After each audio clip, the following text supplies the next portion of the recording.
fire. आग देख रहे हैं, All of that. I mean, like सब कुछ है। preachers who preach wrath and hellfire, you will see healings in their churches. प्रचारक जो नरक का प्रचार करते हैं वो उनकी मीटिंग में भी आपको चमत्कार होते दिख जाएंगे। But the people लेकिन will जो never लोग, possess the promises that are for them. वो जो लोग हैं वो कभी भी उन वायदों पर कब्जा नहीं कर पाएंगे जो परमेश्वर ने उनके लिए रखे हैं। Miracles will only meet your daily needs. चमत्कार सिर्फ आपकी आज की जरूरत को पूरा कर सकता But है, it is your Father's desire to take you a land of abundance where milk and honey flows in abundance. लेकिन ये आपकी पिता की इच्छा है कि वो आपको उस देश में ले जाए जहां पर दूध और शहद की धाराएं बहुतायत से बहती हैं। Are you guys with me? मेरे साथ हैं। A lawgiver can bring you out of Egypt but cannot make you enter the promised land. एक व्यवस्था देने वाला व्यक्ति आपको मिस्र से तो बाहर निकाल लाएगा पर वायदे के देश में नहीं ले जा सकता है। That's why what happens with people is now they are out of the world. They are no longer in the world. They believe in Jesus Christ. But their life is as messed up as any other person. इसीलिए अब लोगों के साथ क्या होता है, वो दुनिया से तो बाहर आ गए, चर्च में तो पहुंच गए हैं, पर उनकी जिंदगी उतनी ही बदतर है जितनी दुनिया में लोगों की है। They are in wilderness. वो अभी भी जंगल For में years. सालों से। Come on. Moses could never bring them in the promised land. That's why the role was for Joshua. मूसा उनको वायदे के देश में नहीं ले आ सका, इसीलिए वो काम यहोशू को सौंपा गया। And Joshua in Hebrew means Yehoshua, from which we get the word Jesus. और यहोशू जो इब्रानी में शब्द है यहोशुआ, जिससे हमें यीशु शब्द मिलता है। Are you guys with me? मेरे साथ हो? Because majority still are trying to establish their righteousness through the law. क्योंकि बहुत से लोग अभी भी अपनी धार्मिकता अपने कामों के अपने व्यवस्था के बलबूते करने के लगे हुए हैं। They have mixed law and grace together. उन्होंने अनुग्रह और व्यवस्था को मिलावट कर दी So है। neither they are on the law side, neither they are on the grace side. तो ना तो वो व्यवस्था की तरफ ठहरे, ना ही वो अनुग्रह की तरफ This is बचे। a confused Christianity. ये ऐसी परेशान मसीहत है, कंफ्यूज मसीहत है, Schizophrenic Christianity. जिसमें भुलक्कड़पन भरा हुआ है।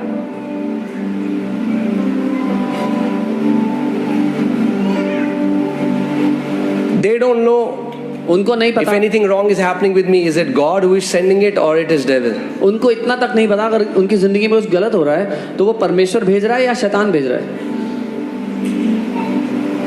Let's see John 1:17. यूहन्ना 1:17 देखते हैं। For the law was given through Moses, क्योंकि व्यवस्था मूसा के द्वारा दी गई थी, but grace and truth came through Jesus Christ. लेकिन अनुग्रह और सत्य यीशु मसीह के द्वारा आए। Amen.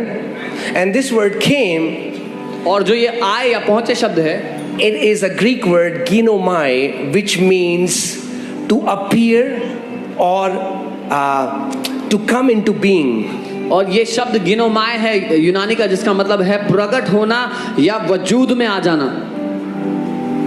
So grace, when came in the form of person, that is Jesus Christ. जब अनुग्रह एक व्यक्ति के रूप में आया तो वो यीशु मसीह है। Are you guys with me? मेरे साथ हो? The day you know the gospel, जिस दिन आपको सुसमाचार पता लग गया, you will possess freely what your Father has given to you for free. आप आजादी से कब्जा कर लोगे जो आपके पिता ने आपको मुफ्त में दे दिया। You know, so many preachers are putting conditions for the blessing that the Lord has given for free. आप जानते हैं बहुत से प्रचारक शर्तें लागू कर रहे हैं उन वायदों पर जो प्रभु ने मुफ्त में दे दी हैं। Jesus never told any sick person, यीशु ने कभी किसी बीमार व्यक्ति से नहीं "Oh, कहा, I cannot heal you now. ओ मैं अभी तुझे चंगा नहीं कर You सकता, haven't fasted enough. तूने अभी उतना उपवास नहीं किया है, You need to fast more, then you'll be healed. तुझे और उपवास करना होगा तब तू ठीक होगा, Oh, you haven't prayed enough. और तूने इतनी प्रार्थना नहीं की है अभी तक, Oh, you are not living in holiness right और तू now." पवित्रता में नहीं जी रहा अभी। He healed multitudes. उसने भीड़ों को चंगा कर दिया। भीड़ Not once did he ever say, "I will not heal you because of your sin." एक बार भी उसने ऐसा नहीं कहा तेरे पाप की वजह से तुझे ठीक नहीं करूंगा मैं। It's a gift. ये गिफ्ट है। Don't try to earn what God has given as a gift. जो परमेश्वर ने गिफ्ट की तरह दिया है उसको कमाने की कोशिश मत करो। You know, it breaks my heart when some people would come and they will say, Oh, pastor, this preacher told me that my life, my dad died because it's a judgment of God. My brother is autistic because it's a judgment of God. I was like, that's a perverted gospel. मेरा दिल टूटता है जब लोग ऐसी बातें आगे कहते हैं कि एक प्रचारक ने मुझसे कहा था कि आपके पापा की मृत्यु इसलिए क्योंकि परमेश्वर का दंड उन पे, परमेश्वर का न्याय उन पे पड़ा। आपका भाई ऑटिस्टिक इसलिए क्योंकि परमेश्वर का दंड उसका न्याय है। ये एक झूठा समाचार है, सुसमाचार नहीं है। Read the Bible, बाइबल को पढ़ लो, all the Gospels. सारी पत्रियां पढ़ लो। If you ever find Jesus denying anyone's healing because they were not worthy for it, अगर आप कहीं भी पाते हो कि यीशु मसीह ने किसी को चंगाई देने से मना कर दिया क्योंकि वो उसके लायक नहीं था, because nobody is worthy. क्योंकि कोई भी लायक नहीं है।